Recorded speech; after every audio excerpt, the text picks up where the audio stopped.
नमस्कार दोस्तों, अगर आप खुश रहना चाहते हैं तो यह कहानी आपको बहुत कुछ सिखाएगी भी और आपको बहुत पसंद भी आएगी। तो चलिए कहानी की शुरुआत करते हैं।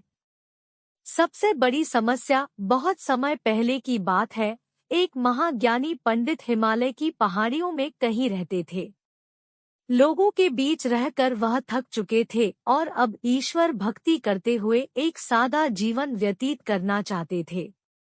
लेकिन उनकी प्रसिद्धि इतनी थी कि लोग दुर्गम पहाड़ियों, सकरे रास्तों, नदी झरनों को पार करके भी उससे मिलना चाहते थे। उनका मानना था कि यह विद्वान उनकी हर समस्या का समाधान कर सकता है। इस बार भी कुछ लोग ढूंढते हुए उसकी कुटिया तक आ पहुँचे। पंडित जी ने उन्हें इंतजार करने के लिए कहा। 3 दिन बीत गए, अब और भी कई लोग वहां पहुंच गए। जब लोगों के लिए जगह कम पड़ने लगी तब पंडित जी बोले, आज मैं आप सभी के प्रश्नों का उत्तर दूंगा, पर आपको वचन देना होगा कि यहाँ से जाने के बाद आप किसी और से इस स्थान के बारे में नहीं बताएंगे, ताकि आज के बाद मैं एकांत में रहकर अपनी साधना कर सकूं। चलिए अपनी अपनी समस्याएं बताइए।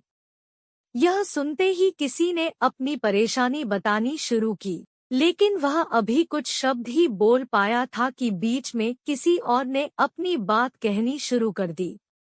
सभी जानते थे कि आज के बाद उन्हें कभी पंडित जी से बात करने का मौका नहीं मिलेगा, इसलिए वे सब जल्दी से जल्दी अपनी बात रखना चाहते थे।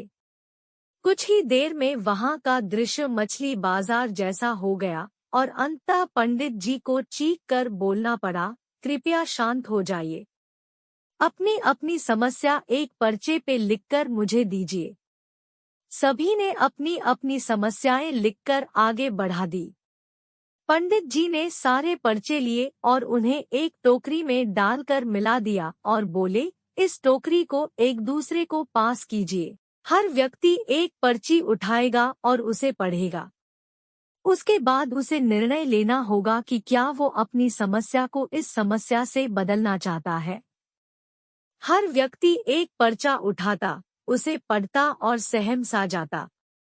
एक एक करके सभी ने पर्चियां देख ली, पर कोई भी अपनी समस्या के बदले किसी और की समस्या लेने को तैयार नहीं हुआ। सबका यही सोचना था कि उनकी अपनी समस्या चाहे कितनी ही बड़ी क्यों न हो, बाकी लोगों की समस्या जितनी गंभीर नहीं है। 2 घंटे बाद सभी अपनी अपनी पर्ची हाथ में लिए लौटने लगे। वे खुश थे कि उनकी समस्या उतनी बड़ी भी नहीं है जितना कि वे सोचते थे। फ्रेंड्स, ऐसा कौन होगा जिसकी लाइफ में एक भी प्रॉब्लम न हो?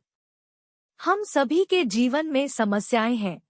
कोई अपनी हेल्थ से परेशान है तो कोई लैक ऑफ वेल्थ से। हमें इस बात को एक्सेप्ट करना चाहिए कि लाइफ है तो छोटी बड़ी समस्याएं आती ही रहेंगी। ऐसे में दुखी होकर उसी के बारे में सोचने से अच्छा है कि हम अपना ध्यान उसके निवारण में लगाएं।